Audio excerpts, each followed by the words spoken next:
All right, Stray, before we get you out of here, we always end our conversations with a little segment called We Gotta Ask, but you don't have to answer. You can just tell us to fuck off. But We Gotta Ask is brought to you by Allstate. Oh, boy. You do not have to answer? Yeah, you can tell us to fuck off. I'll be honest with you, kind of hard not to answer, though. I kind of like skating on the edge, man. There we go. All right, here we go. We'll talk about skating on the edge of the atmosphere. What was it like going to space? Amazing, dude. Crazy thing was the whole thing was like 12 minutes. Boop, boop. Felt like hours. What? Really? To be in the light and you're looking up at space, looking at the darkness up there, and then the rocket starts taking off. And it's not like Apollo 13 movie with Tom Hanks. It's kind of, it's just gradual. It's like a gradual push. And you're looking at your little screen, because each seat has a little screen, tells you the altitude, the speed. You're like, oh, 40,000 feet. I've been in a plane. Then you're looking down, then you look back, it's like you're 200,000 feet, and you're 2,000 miles per hour, something crazy. And you're going, oh my God, this is real. And the design of the ship is amazing. When it goes up, it's designed to twist. So you don't have to turn your head. Just look out your own window and you get to see the full 360. Because there's an emergency booster in the middle. So you got to keep your head back, because if something happens and that shoots you off. That shoots you off at 9 Gs.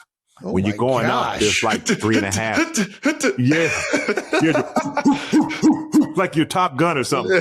But the gradual push up is like 3.5 Gs, I want to say. Coming down, it's like 5 Gs. But when you get up there and they release the main rocket from the capsule and they go poof, and then you realize, oh my God, my arms are floating. And then the lights go off. You can undo your belt. Put your belt up, and you push as hard as your two fingers, like holding a cell phone, like that kind of pressure. And then I'm doing flips, man. My big ass has never done a flip. I haven't done a flip since I was a kid.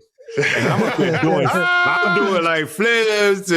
We had little mini footballs, and you do like that, and it just goes. It doesn't, none of it. It's just, and blowing in one space and doing like the cartoons where you're flapping, does nothing. You'll just sit in one spot. And then, it's just amazing to float around. You're looking back at Earth, and it's like you're watching when you leave your Apple TV on too long. And it was literally you. One of the best parts, which sounds kind of creepy, is that you have to come to terms with death. Oh, wow. And by that, I mean, before you take off, you become so relaxed and free. Yeah. Best way to put it. You just come free. If it's God's will, this is what it is. This is how I go. And believe me, though, I was happy to come back.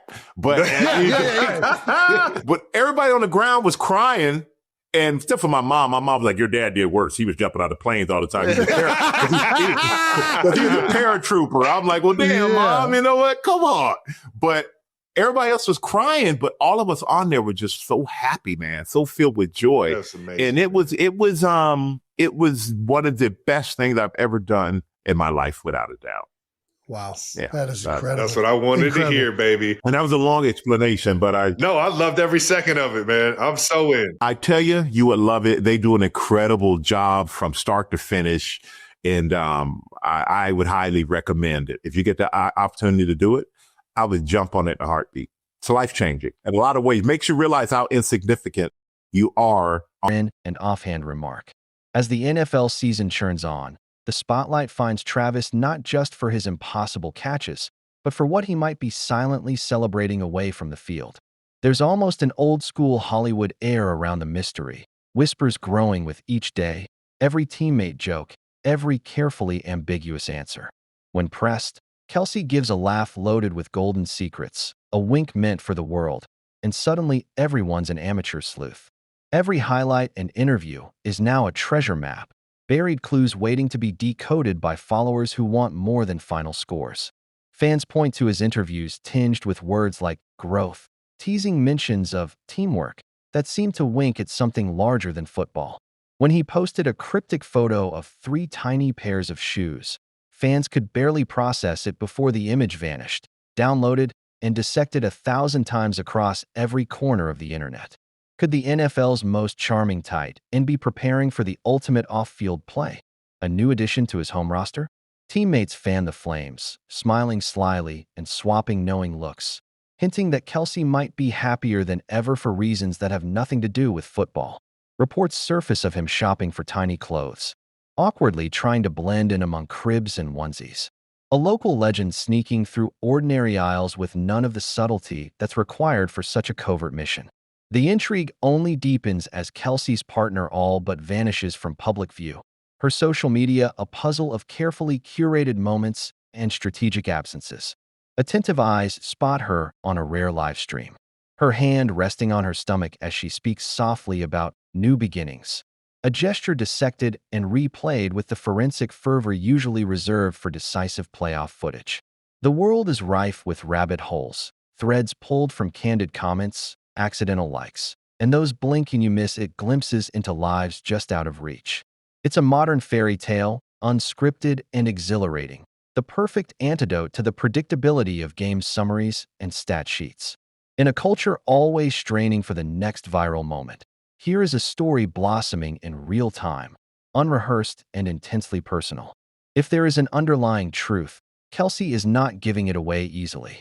Instead, like a quarterback protecting a lead, he relishes these moments, toying with the curiosity of millions while never confirming, never denying. And therein lies the delight. Everyone becomes invested. We speculate about what kind of father Kelce might be, whether his legendary sense of humor and generosity will translate from locker rooms to lullabies. Will his famous touchdown dances take on a new meaning, or will we see him step onto the field with a baby carrier, breaking the internet in an instant? It's this potential for transformation, the collision of everyday joy and superstar spectacle, that keeps the story rolling forward. People are drawn to growth, to change, to the hidden dramas that play out behind closed doors but are deeply, universally human. The intrigue only intensifies as even typically reticent teammates add to the narrative. Some suggesting Kelce's focus has never been sharper, others that he is repeatedly slipping away for family time. Every mention, every sidelong smile in a press conference, becomes a clue for this swelling crowd of digital detectives. What elevates this saga beyond celebrity gossip is its sense of something larger, the public's collective desire to experience joy by proxy, to sense that beneath the helmets and highlight reels, their heroes are living lives not so different from their own, rich with private hopes and growing families.